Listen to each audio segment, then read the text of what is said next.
Sekarang ini Bapak Ibu, Gus Salam, Gus Kausar,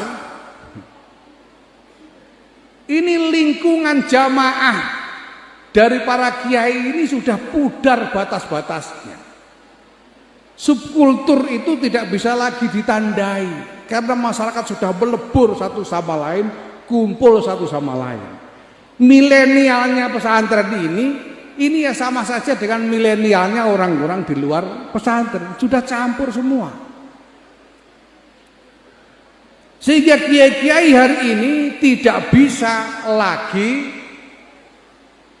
menghadirkan diri sebagai representasi dari jamaah tertentu karena batasnya sudah nggak jelas.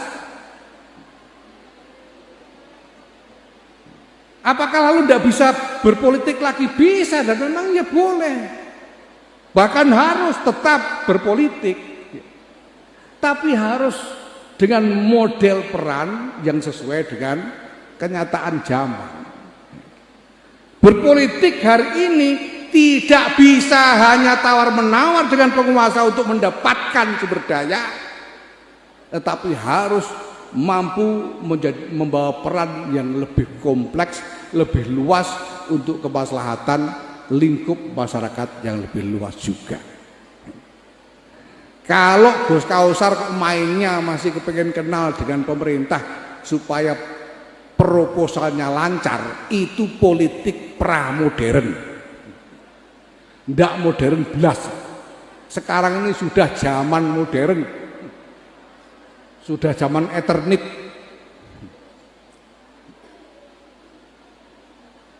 Maka tidak bisa lagi kiai-kiai kita harapkan berperan seperti pada masa lalu.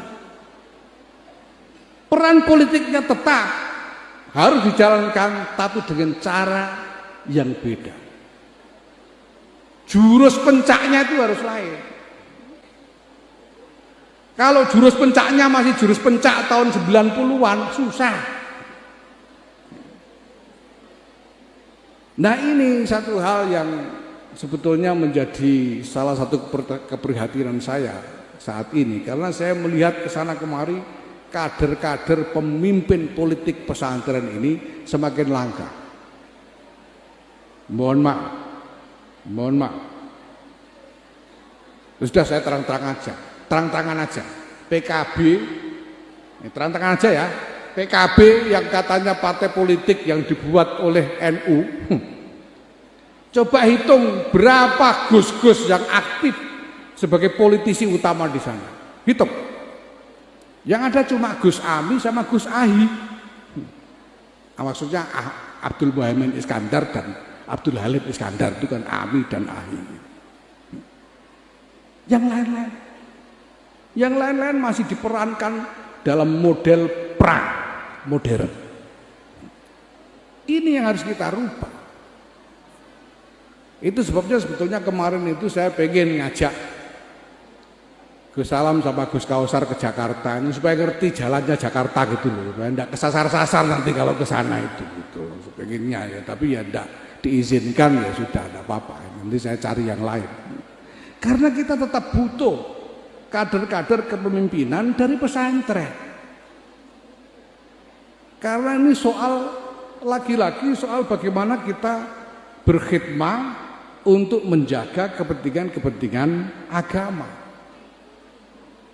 Dan ini zaman berjalan dengan cepat sekali, kita harus belajar dengan cepat supaya bisa menangkap dan menyesuaikan diri dengan perubahan-perubahan. Mau saya itu Gus Kausar jangan lama-lama belajarnya, dekem tok ning Jawa Timur. Lihat dunia luas.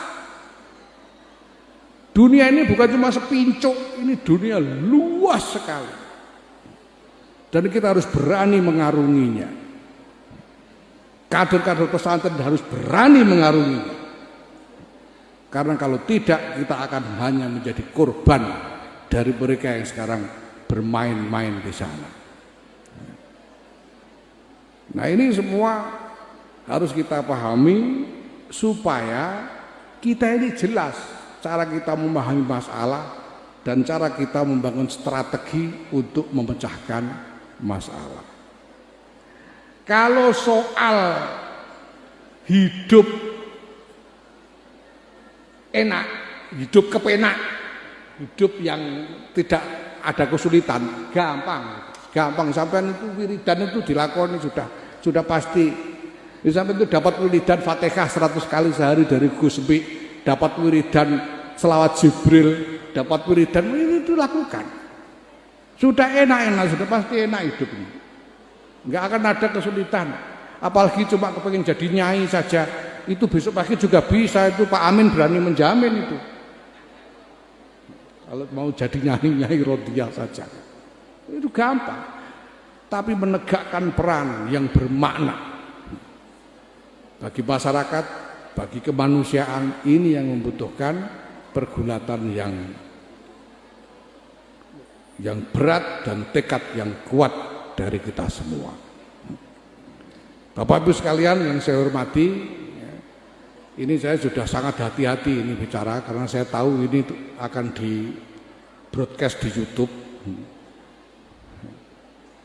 Jadi ya ini ya akan bikin geger dikit-dikit tapi terukur. Makanya saya sengaja pakai bahasa Indonesia dan tidak kebanyakan Banyol karena saya kalau nggak Banyol biasanya ngawur, nanti viral lagi repot kita. Jadi ini memang saya maksudkan, ya, tidak bermaksud untuk mohon maaf kepada Kiai Ida, Kiai Nuhuda Jazuli dan keluarga Ploso ini.